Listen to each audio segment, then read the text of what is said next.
जय श्री राम। मैं सुधीर कुमार आप सबों का हार्दिक अभिनंदन करता हूँ। अभी 60वें दोहे में और 61वें दोहे में आप देख रहे हैं कि किस प्रकार माँ पार्वती भगवान शिव द्वारा त्यागी जाती हैं और उनके मन में यह विचार आता है कि अगर राम की कृपा हो तो हम इस देह से अलग हो जाएं, अर्थात हमारी मृत्यु हो जाए। हे प्रभु, क्योंकि बिना शिव के मैं अपने जीवन की कोई कल्पना कर ही नहीं सकती। तो इस तरह का आशीर्वाद वो मांगती हैं, श्री राम से निवेदन करती हैं। और इसी बीच उनके पिता दक्ष को प्रजापति बना दिया जाता है और वो यज्ञ का आयोजन करते हैं और उस यज्ञ में शामिल होने के लिए सारे देवी देवता गणों को निमंत्रण भेजते हैं, मुनियों को निमंत्रण भेजते हैं और सारे देवी देवतागण सज धज कर अपनी पत्नी और बंधुओं के साथ उस यज्ञ में शामिल होने के लिए निकल पड़ते हैं। जिसे देखकर आकाश में देखकर माँ पार्वती सोचती हैं कि आकाश में इतने सारे विमान एक साथ सारे देवी देवताओं के कहाँ जा रहे हैं।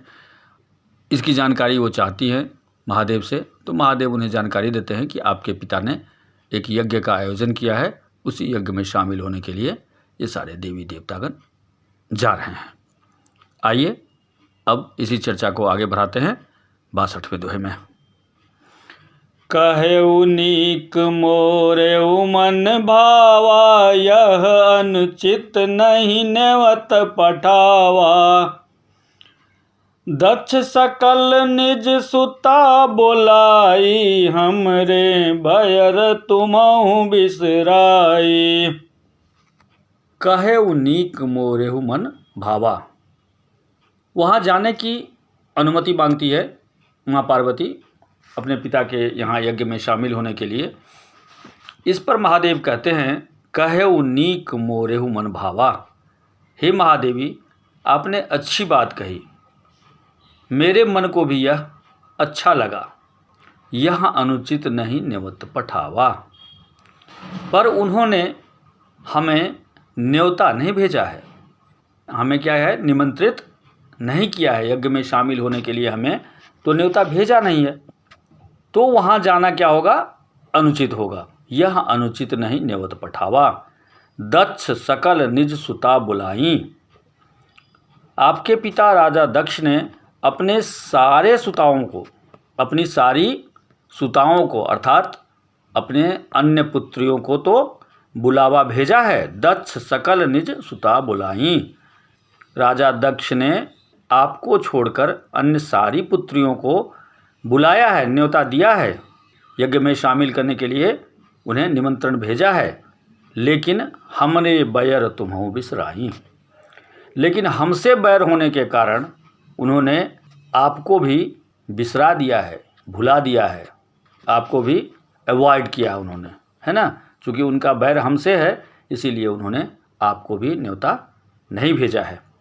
ब्रह्म सभा हम सन दुख माना, तेहि ते अजहु करहि अपमाना। जो बिन बोले जाहु भवानी, रहै न सीलु सनेहु न कानी। एक बार ब्रह्मा जी की सभा में आपके पिता दक्ष हमसे क्या हो गए थे, अप्रसन्न हो गए थे, दुखी हो गए थे। तेहि ते अजहु करहि अपमाना। इसीलिए वो आज तक हमें अपमानित करते रहते हैं, अर्थात हमें लज्जित करते रहते हैं, हमें नीचा दिखाने का प्रयास करते रहते हैं उस ब्रह्म सभा में हुए अपराध के लिए। आगे कहते हैं महादेव, जो बिनु बोले जाहु भवानी। हे भवानी, बिना बोले हुए अर्थात बिना निमंत्रण के जाओगी, यह मुझे अच्छा नहीं लगता। क्यों? रहै न सीलु सनेहु न कानी। बिना आमंत्रित किए किसी के यहाँ जाने से, वहाँ जाने से आपका शील और स्नेह भी नहीं रहेगा और ना ही मान मर्यादा ही रहेगी। रहै न सीलु सनेहु न कानी। शील, स्नेह और मर्यादा कुछ भी नहीं रहेगी क्योंकि उन्होंने हमें बुलाया नहीं है। जदपि मित्र प्रभु पितु गुर गेहा, जाई बिनु बोले न संदेहा। तदपि विरोध मान जह कोई, तहाँ गए कल्याण न होई। हालांकि हे भवानी, कहते हैं कि मित्र, प्रभु, पिता और गुरु, इन सबों के यहाँ जाने के लिए किसी न्योता की आवश्यकता नहीं है। बिना न्योते भी हमें इनके पास जाना चाहिए, इसमें कोई संदेह नहीं है।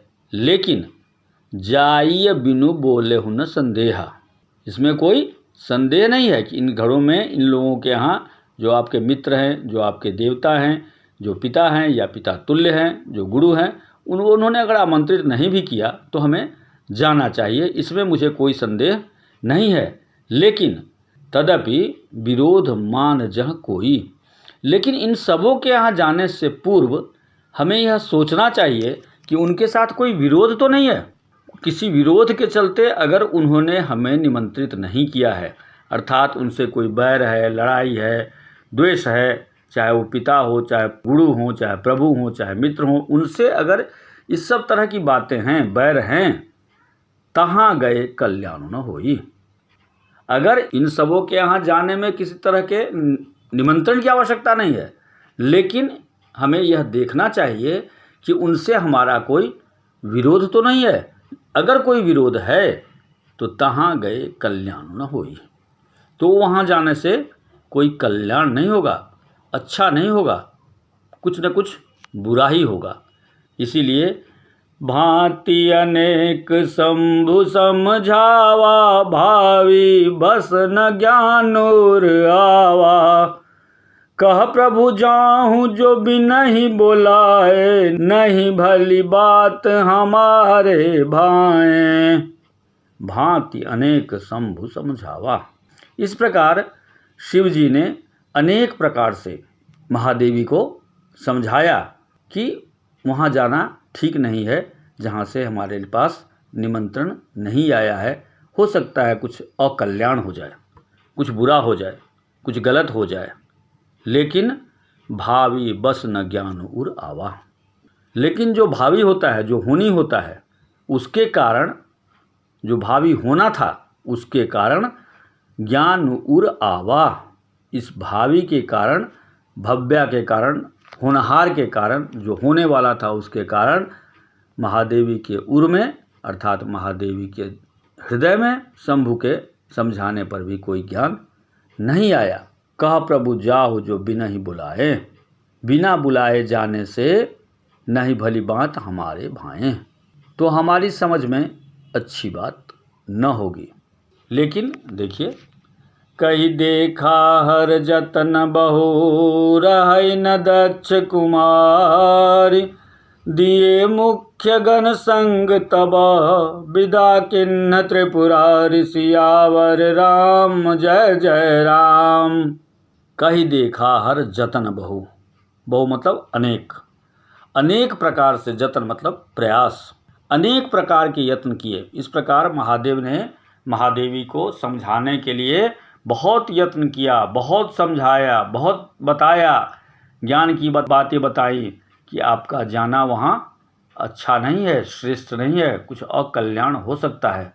लेकिन भावी बस महादेवी उस बात को नहीं समझ पा रही है। रहा न दक्ष कुमार, दक्ष कुमारी को, दक्ष की पुत्री अर्थात महादेवी को समझ नहीं आ रहा। तब महादेव ने क्या किया, दिए मुख्य गण संग तब, तब उनके जो गण थे, उनके जो सिपह सालार थे, उन सिपह सालारों में से दिए मुख्य गण संग तब, मुख्य गण को महादेवी के साथ लगाया और विदा किन्ह त्रिपुरारी, और महादेव ने महादेवी को विदा किया कि ठीक है, जब आप नहीं मानते हैं तो इन गणों के साथ आप जाइए अपने पिता के यज्ञ में शामिल होने के लिए। आज के लिए बस इतना ही। नमस्कार। जय श्री राम।